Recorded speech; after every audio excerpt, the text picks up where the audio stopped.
Okay. Oh, hey. As if I'm surprised once again you're here. I'm in my studio pretending to work hard, although I usually do.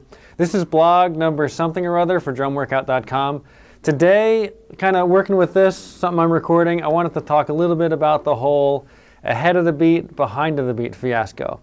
So this is something that is actually, I think, a pretty huge can of worms that people love to simplify into something really, really small. But there are so many variables that, it's a Pandora's box or a can of worms.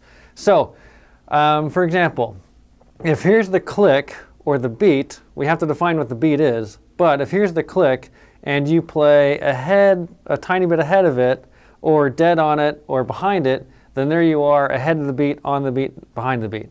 Now the thing is, if it's just drums and a click, as soon as you take that click away, all three sound absolutely identical because it's just time, right? You have one thing, the drums are the beat, that's the only thing.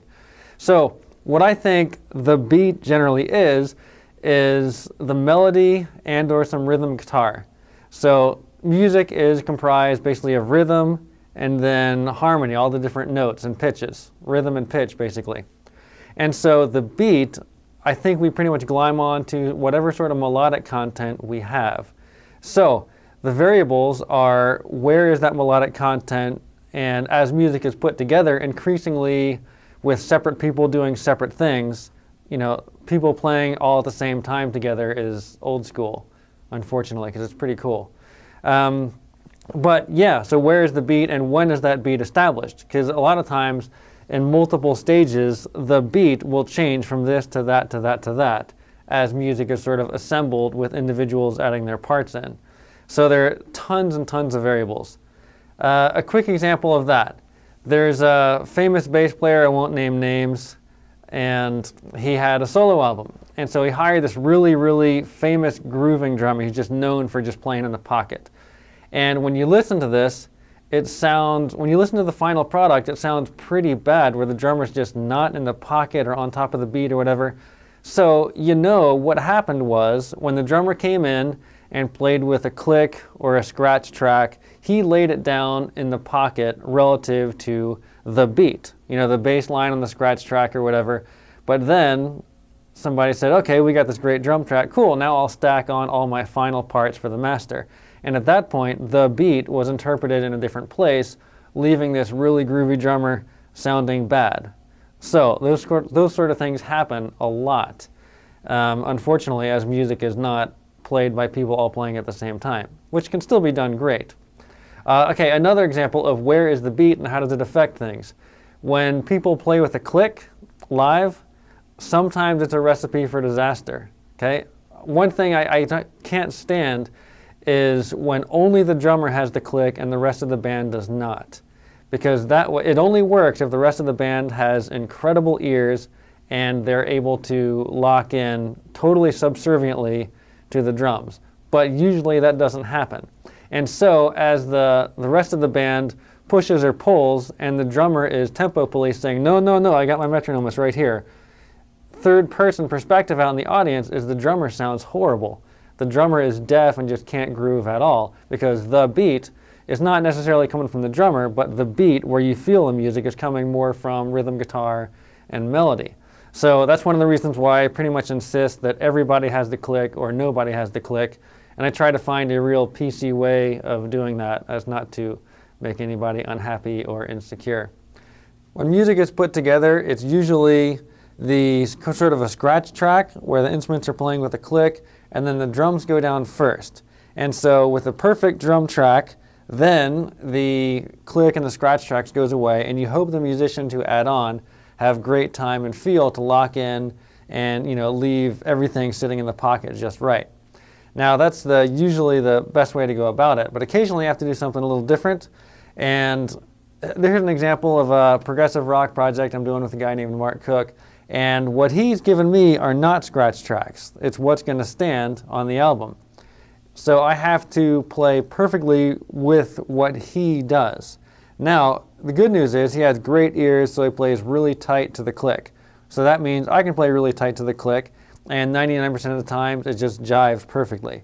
Now, occasionally there's a little bit of wandering on either part, where it doesn't quite share the same brain, and at that point you just need to sort of redo something. So I could play drums and I could just nail it, but if it's not nailed with his nailed, then it's no good. So occasionally I have to do things a couple times to really make it sit just right with him. But it works fine once we all get it. So let me play a little something, and you can hear how it's got a pretty good lock.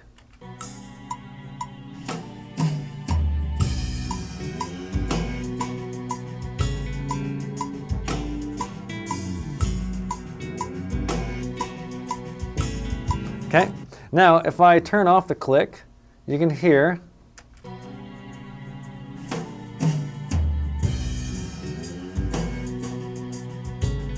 it sits pretty nicely.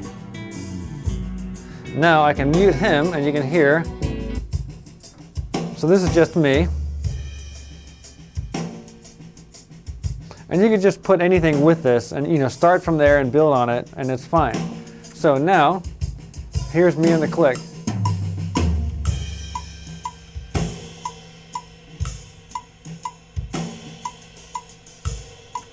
Okay, so that's a little bit about how the music goes together. The bottom line is train your ears so that you know where things really sit in the pocket and you can play really, really tightly. Now this can be sort of a musicality groove concept, but when you look at just the technical aspect, the sharper your ears are, the better off you're going to be. So for instance, back to the drumworkout.com thing, when you play along with that, don't play sort of with me, play dead on, because the sharper your ears are, the more you'll be able to lock, even when something's totally imperfect. You can lock way better with something imperfect, as your ears are just that much better. All right, so how do we play ahead of the beat or behind the beat? Me personally, I don't worry about it. I've never really studied it. I've never worked on it. I've never worried about it. And I've never had complaints. I think if you play pocket and just make it feel great, which is what I try to do, then you're out of trouble. You're good. Now, sometimes you got to get in the mood. You got to find a happy place where you're sort of in the music and right there. So if it's something that's a slow, laid-back type of tune, then you want to play slow and laid back. And if you're not in that frame of mind, you can play a little bit on top of the beat, and then it just doesn't sit well. So if you think about just a fat, drunken hobo passed out on a park bench, try to play like that guy. And the next thing you know, it's like, oh, there it is. And then if there's something that's moving, kind of like up-tempo punk or some really fast swing or whatever, just when in doubt, just drive, just gun it. If you think about Stuart Copeland and that kind of thing. So just get a little bit excited and suddenly you're on top of the beat. So it's kind of almost a perception and mood thing. So, because where the beat is a huge variable. So there you go. That's my thoughts on ahead of the beat and behind the beat. Basically, just play in the pocket, make sure you're in the right frame of mind for the song, know what the song's about so you can play in that mindset, and then the next thing you know, you'll be sounding really good. But it's definitely a loaded question, because who knows where the beat is and at what point the beat is established, because it changes as music is being created if it's not just played all at the same time. So there you go, something to think about.